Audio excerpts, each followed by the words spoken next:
Hey everyone, thank you so much for joining me today. So in today's video, I'm going to show you how you can use your embossing folders with your Lunar paste or stencil butters to get really unique looks. It's a technique that I shared on my channel a few years back, so I wanted to revisit it today and really just experiment, just using the one embossing folder, getting different looks. I'll be using the beautiful Gardenia embossing folder from Horton Crafts, but of course you can use whatever you've got in your stash. And I'm going to be using some Lunar paste from Hurley. I've pulled out Prom Queen, Triple Berry, Crown Me, Breakup Blue and Minty Fresh. So they're the kind of colours that I'm going to be working with today. So to get started, I've popped a piece of copy paper underneath my embossing folder just to make the cleanup a little bit easier. And if you haven't seen the Lunar pastes before, they're very similar to stencil butters from the Crafters Workshop, very similar consistency. They're beautiful and iridescent and really easy to work with. I love the stencil butters from the Crafters Workshop, but these are just a lot easier for me to get hold of in the UK, and they're just as good to work with. So that's what I'm using today. And in between my colours, I am just going to wipe off my palette knife just on a piece of tissue. And what I'm doing is I'm just adding colour to the areas where the flower petals are first of all. You really don't need to use a lot of the Lunar paste here. A little really goes a long way, because when you run it through your embossing folder, it's all going to get squished in. So if you put too much in, it's just going to ooze out the sides and make a real mess.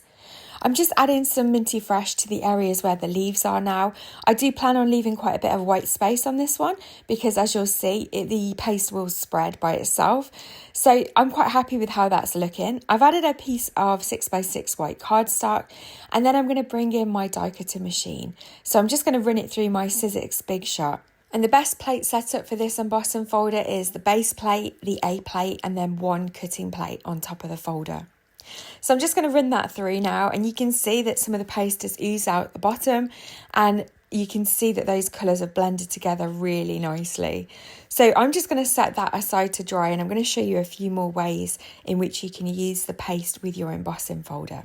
So this time I'm going to do a very similar technique, but using the other side of the embossing folder. I'd use the debossed side for the first image, so this time I'm going to make sure it's on the embossed side. And I'm using Prom Queen and Crown Me here. And then for the green, I decided I wanted something a little bit more vibrant. So I've brought in Fake Plant. This is a much more brighter green. And so I'm just, again, using my palette knife just to spread that around the areas where the leaves are on the embossing folder. I'll also still be leaving some white space as well. And then once I'm happy that I've covered all the areas that I wanted to, I'm going to run that through my embossing folder. And you can see in a moment how gorgeous this looks. And I really think the vibrant green complemented that bright pink and purple really nicely. There's quite a bit of paste at the bottom of the panel, so I'm just going to take my palette knife and scrape that off. And then I can set that panel aside to dry, and then we'll be able to turn it into a card shortly.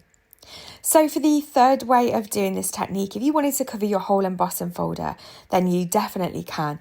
So here I'm using Prom Queen, Triple Berry and Crown Me, and I'm just creating an ombre effect with those pastes. Again, a little really does go a long way. It is really tempting to cover every single little gap, but as you'll see, this ends up being quite messy because there is quite a bit of paste on there. So once I've run that through my die cutting machine, you can see we've got that gorgeous ombre effect that's pushed into all that embossed detail. Really, really pretty, but there is quite a bit of paste left at the bottom of the panel. So again, I'm going to scrape that off, but this time I'm going to add it back into the embossing folder and reuse it for a fourth version of this technique. Just be mindful as well that depending on the pastes that you're using, you may get some staining of your embossing folder. It doesn't affect the use of your embossing folder, but if you're someone that really doesn't like that, then you may not want to use this technique in your card making. It doesn't bother me. I feel like it's a tool there to be used. And this was the fourth variation, actually one of my favourites. I think it's really pretty. So to turn them into cards, I'm going to be using the A2 detailed frame die set from Concord and 9th. And first of all, I'm just going to cut a panel out of this card. And that's the really fun thing with this technique. You don't need to use the whole embossed panel. You can pick out a section that you're really happy with, that you like, and then you can turn that into a card. So I love the detail that this gives, but obviously that die is designed to create a thin frame. So I've die cut it again from some silver metallic cardstock so that we've got that really gorgeous frame detail. And then the panel that I cut out using the embossing folder will fit perfectly into the center of that frame.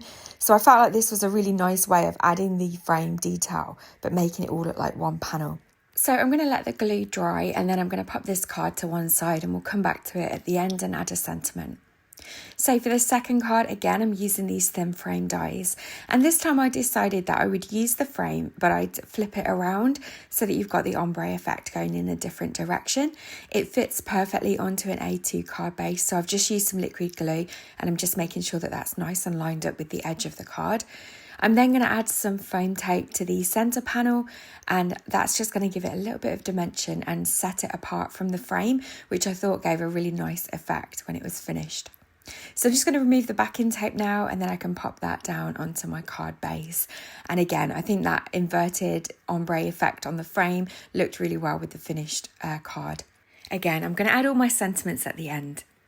For the third card, this actually ended up being my favourite. So I wasn't too sure about it. I thought it looked a little bit of a hot mess where the green had overlapped with the pink. It had obviously made it a bit muddy. But I decided to use the smaller thin frame die to kind of cut out just a focal image really from the embossed panel. At this stage I wasn't sure whether I wanted to use the frame as well or whether I wanted to use one of the die cuts from one of the other frames, but I decided I was just going to use this small piece by itself. So I've added some foam tape behind it, and I'm just going to pop that onto my card front, and this turned out to be one of my favourite cards when I'd finished them all. But again, I'm going to pop it to one side and we'll add a sentiment shortly. For the fourth card, so this was the one where I used up the excess paste. I've done similar to what I did on the first card, where I've used that thin frame die to cut out the centre of the panel, and then I've die cut a frame from some black cardstock, and I'm just going to pop that around the edge of the card. And I decided that this card would be landscape, just so that it was a slightly different look to the other cards that we've created. So these are our 4 cards, and now I'm going to add a sentiment. And I decided to use sentiments from the same stamp set, just to show you that these cards can be created with minimal supplies.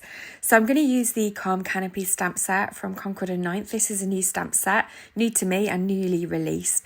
But I really loved the font that the sentiments have from that set, so that's what I thought I'd use. I'm just going to stamp them with some VersaFine Clair Onyx Black ink, and because it's a new stamp, I did just decide to test it first of all, because I am going to stamp directly onto my card front here. But I just think it looks so elegant, and I think this was my favourite card. Don't forget to let me know in the comments below which one's your favourite from today's video. So I added sentiments to all of the cards, again using the same set. I didn't think you'd need to see me stamping them all out and die cutting them with the coordinating dies, but I just kept it really simple by using those sentiments. You could step these cards up a little bit if you wanted to. You could add a few little gems to finish, but I think they look really pretty how they are, and you've got lots of shimmer in the Lunar paste. So yeah, I really enjoyed creating these cards today. As always, all the products that I've used will be listed in the description box below. Please don't forget to hit the thumbs up button if you've enjoyed this tutorial.